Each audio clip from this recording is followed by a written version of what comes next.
Now, today we're going to continue on in our series 365. And we've been looking at a year of pressing into the Lord, right? I said that there has to be more than what we're doing right now. We have to begin to seek Him out. If we want to advance, if we want to spiritually mature, then we have to do more than what we're doing right now. We have to give it our all. We have to begin to learn to seek out God each and every day, not just when we feel like our butt's in the fire, not just when we feel like we're in trouble and we need help, right? It's really easy to reach out for God then, right? Jesus, save me, right? But it's a lot different that when things aren't going bad. It's different when you feel like you're not in danger, that hell maybe isn't on your front doorstep. Can I tell you, you still need to press into God. You still need to seek out. You still need to do things and to advance and to make yourself closer and closer to be like Jesus. How many of you know we're here to be like Jesus? Amen. I asked you guys the question, what would our life look like if we gave it our all? Not just Sunday mornings for a couple hours. What would our lives look like if we pushed and fought to really connect to God? If we really carved out some time, if we really put Him on the throne of our lives, if we made Him a priority, what would it look like if we gave Him full access? If we just showed up without facades, without any religious games, if we just came to God and we said, God, here's our heart. God, here's my life. Have your way. What would it look like if we sought Him out and pressed in for all that He has for us every single day, 365 days a year? And last week, I brought up stewardship. And usually when you hear the word stewardship, what do we associate it with? We usually connect it to our finances. And we looked at Hezekiah, how stewardship related to him. And we saw that he actually didn't apply it to finances per se, but rather his life. He didn't want to waste his life. And so he lived this disciplined life that made God his priority. And so he was always seeking God out. And that stewardship of his life, we saw, led him to a deeper connection where he trusts God with everything. How many of you guys remember using that word everything, right? We saw in 2 Kings that he was faithful to the Lord in everything. He obeyed all His commands, and because of that, he was successful in what? Everything. He gave everything to God, and then the outcome was he was successful in everything. He was blessed because he took care of what God had given him. He was a steward with his life. God was the center of it all. And can I tell you, that's what God is looking for today. He is not looking for perfection. Who here is a perfect Christian? All right, some of the Teen Challenge guys, I saw them raise their hand, you know. And by the way, how many of you are thankful for our Teen Challenge brothers coming to visit us? It's always a blessing when you guys come. It makes us feel packed out, and I appreciate it. I appreciate the way you guys partner with us when we do our outreach. And so from our church to our Teen Challenge brothers, thank you for being here this morning.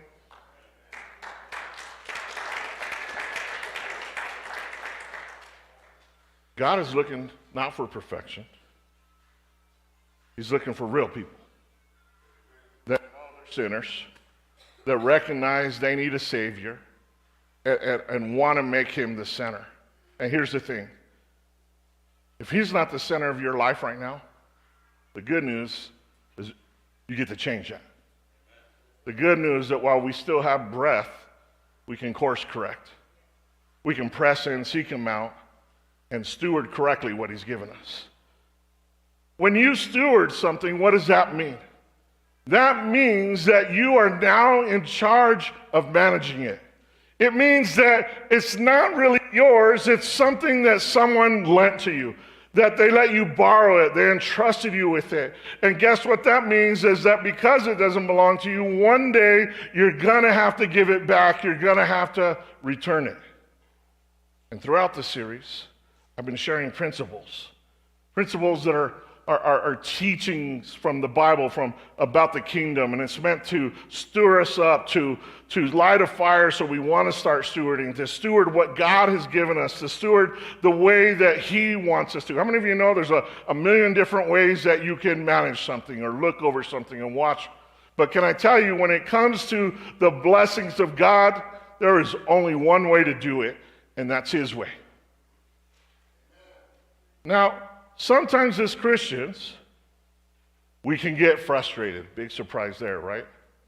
And why do we get frustrated? Because we don't really understand what God is doing. Has anyone here ever been frustrated with God? It's okay. Have you ever been frustrated with His plan? God, why aren't you telling me the plan, God? Like, it'd be easier for me to follow you if I knew your plan. Or how about His timing? Right? We're driving through life, and this is where we feel like we need a blessing, right? We're driving through life. Hey, God, you missed it! And we get frustrated. We get frustrated because we don't really understand Him. We get frustrated because we don't really understand His kingdom. We don't really understand the principles. And when we don't understand those things, we start questioning it. We start questioning the Bible. We start questioning God. We start wondering, is this real? Does it really apply? And we end up struggling and wrestling with it all. But thankfully, we have the Word of God, right? And this is what I love that we have today.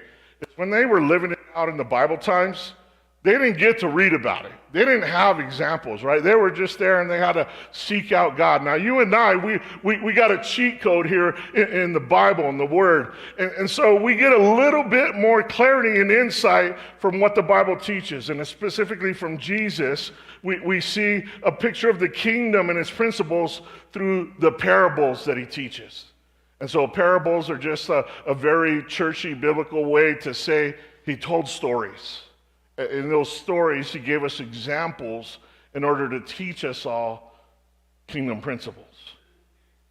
Matthew 25, we can read about this powerful truth that everything that you and I have, everything that's been given to us by God, and we are the stewards of His gifts. Matthew 25, verse 14. It says, "Again, it will be like a man going on a journey who called his servants and entrusted his wealth to them." How many of you are servants of Christ in this building? All right, about a third of you. I don't know, I'm praying for the rest of you. So God calls us to be His servants. And the word right there tells us that as His servants, He's entrusted us with something. He's given something to us. What is it? His wealth. How many of you understand that everything we have, it comes from God? The chairs that you're sitting on, the materials that they're made from, had to be pulled from the earth. The vehicles that we drove in to get here are made of metals that were mined out of the earth. The clothes that we wear came from plants or animals that God gave us, materials that were grown in fields, animals that were raised or hunted. Everything that we have isn't really ours. It's borrowed. Your time, your energy, whatever you did this week. Now, wait a minute, Pastor, you're getting crazy. I worked hard for what I have. I deserve rest. I deserve breaks. I deserve the money I make, the paycheck that I earn.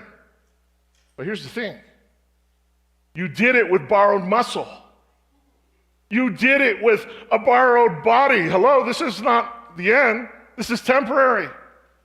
You did it all with borrowed breath. Every single thing belongs to God. How many of you believe that? Either it's all true or none of it's true. And so that's the first principle that we need to understand, is that everything belongs to God. Then we look at verse 15. And it says, to one, he gave 5 bags of gold. To another, 2 bags of gold. And to another one, 1 bag. Well, that's not fair. How come it's not even? How come he's not distributing it fairly? He has favorites. No, it says he does that because it says he does it each according to his ability. Now, a lot of people think they don't have much. And I'm like, maybe because it's given to us according to how we can handle it. We're given according to what we can actually steward. Now, some people, they want more, but you're not really ready for more. That's why we have to get better. That's why we have to progress. That's why we have to grow up in our spirituality. We have to mature as believers. We have to develop, sharpen our skills. We have to become more like Christ, better with what he's given us, so that we can be entrusted more. Can I tell you, when I got saved at 17 years old, the first time I walked into a church, God didn't put me as a pastor over the church. Because I wasn't ready. I wasn't mature. I could not be trusted. I couldn't even be trusted with myself, much less a church. But there was a journey with God. And there was lessons to be learned. And there was growth and ethics that had to be developed. A heart had to be transformed. There was weight that had to be added to me incrementally, right? It's like a gym. You don't start with max reps when you're at the gym, right? You might just start with the bar. You got little arms like Dallas, you know. Where's my man Dallas? I'm just kidding. Dallas, don't hurt me. I was teasing him one time. I was like, hey, Dallas, you got a string hanging from your shirt. I was like, oh, that's your arm. My bad, bro. It's only because I love you, Dallas. Don't feel bad for him. He can take it. He's my brother. You guys make me feel like a bully. Bring back bullying. No, that's a different sermon. Yeah. But we're supposed to do this not just so that we can be trusted with more, but it's so that we can inherit more. This isn't about prosperity. Don't get it twisted here. I'm not talking about just money. I'm talking about our possessions. I'm talking about our families or our jobs or what we do in church. I'm talking about whatever it is that God is speaking to you about stewarding. All that we have, our time, our talents, our finances, our relationships, they're all gifts from God. Every breath that we use to speak, can I tell you, I need a lot of breath up here sometimes. God blessed me with a big mouth. I had a big mouth when I was a young man. And God transformed the conduit that big mouth flowed through. And now he uses it not to raise myself up, but to proclaim the gospel. Everything I have belongs to him. And so we need to recognize that it's not really ours, that we're just called to manage what it is that he's entrusted us with. Our stewardship, check this out, our stewardship is a reflection of our relationship. You have little. Our stewardship is a reflection of our relationship with God. The Bible's teaching us that everything we have that's given to us is entrusted to us by who? By God. And it's given to us according to our ability. Then it goes on in verse 16. It says, the man who had received 5 bags of gold went at once. Someone say at once. He was given something by God. And notice, at once he puts his money to work and gained 5 more bags. Verse 17, it says, so also the one with 2 bags of gold gained 2 more. But the man who had received 1 bag, he got bitter. He got upset. He said, it's not fair. Went off, dug a hole in the ground, and hid his master's money. After a long time, the master of those servants returned and settled accounts with them. A couple of different things there. First thing is, this is telling us everything that we're stewarding, everything that's been lent to us, everything that he's trusted us with, we're going to have to give an account. There's going to be a day when we settle up with God, when we stand before him. And I was thinking about that. Like, God has trusted me with a family. Because it always starts at home. And I'll have to answer to God, like, how did you treat your spouse? Man, how did you treat your wife? As God's daughter? How did we treat our kids? We'll have to answer, how do we treat our neighbors? How did we treat each other, our brethren, our other believers? How do we treat unbelievers? We will be held accountable for all of it. Then it goes on, verse 20. The man who had received 5 bags of gold brought the other 5. Master, he said, you entrusted me. You entrusted me. We have to put ourselves, we have to insert ourselves into the story. It says, you entrusted me with 5 bags of gold. See, I have gained 5 more. His master replied, well done, good and faithful servant. You have been faithful with a few things. I will put you in charge of many things. Come and share your master's happiness. Then look at verse 22. The man with 2 bags of gold also came. He didn't have as much as the first guy. Yes, he doubles it, but he still didn't have as much as the first guy. It says, Master, he said, you entrusted me with 2 bags of gold. Now, I want you to hear this. We're only accountable for the amount that he gives us. Some of you need to hear that. Because we look around too much. We look at each other too much instead of God.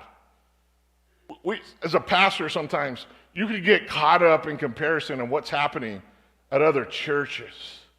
We're only accountable for what he gives us, not for what he gave someone else. We need to stop looking around and comparing. We will be accountable for what God did place in our hands. We will be accountable not for what we wish he did, but for what he did. He says, see, I have gained 2 more. His master replied, well done. Same reward, good and faithful servant. You have been faithful with a few things. I will put you in charge of many things. Come and share your master's happiness. Same reward. And here we see our next kingdom principle, and that stewardship requires action. Now, stewardship isn't passive. It requires energy and effort. It's a call to action. It's a call for us to get off our duffs. It's a call for us to get up and do something. And we saw, it said at once that we have to act immediately with whatever it is that God's given us. Our talents, our relationships, our resources. We are called to take action with it all. But have we? Have we been doing that? If we look at what God's given us, are we actively working it? Are we trying to multiply it? Are we trying to make it grow all for his glory? Now look at verse 24 of our text. It says, then the man who had received 1 bag of gold came. Master, he said, I knew that you are a hard man, harvesting where you have not sown, and gathering where you have not scattered seed. And I read this and I said, wait a minute. Where does he get off talking to God like that? Who does he think he is? I know you. he says. And I'm like, he doesn't have a right to talk to God with that. God hasn't done anything to him. You're hard. And up to this point, all God has done is bless him, is gave him a bag of gold. But he does nothing with it but return it. And he has the audacity to call God a hard man. And I'm like, no, you're really the hard one, bro. Your heart's hard. What we see here is that our lack of responsibility, our lack of action will always move us to blame someone else. Our lack of stewardship is always going to take us down the road of pointing the finger at someone, of us trying to shake off and shift accountability away from ourselves and put it on someone else. Well, God, I would have been obedient. I would have served. I would have helped, but I know how you are. And I think about this guy. There's a lot of different things he could have done. Instead of, I only have one bag and hiding it, he could have looked at the other servants. Hey, how did you multiply? Can you teach me? He could have went to the master. Master, you gave me this money. What do you want me to do with it? How shall I invest it? What can I do to multiply it? He does none of those things. He does nothing with it. He hides it. He hoards it. He holds on to it and blames God. And I'm like, that's so many of us. God gives us opportunity to multiply things in our lives, good things, blessings. And we're like, God, why aren't you doing anything? God's like, I put it in your lap so that you could do something with it. God, do something with it. No, I gave it to you so you do something with it. Lord, this is your fault. You're not doing anything with it. I love what A.W. Tozer says about this. He says, what comes into our minds when we think about God, our walk, needs constant attention. What you invest is what you get out of it. So if your walk with God is anemic, if it doesn't show much, if it's not producing much, then I tell you, you need to invest in it more. You need to get down on your knees and dig in and see what weed is choking it out. What rocks do you need to remove? What enemy has been allowed to slither in so that you can cut its head off?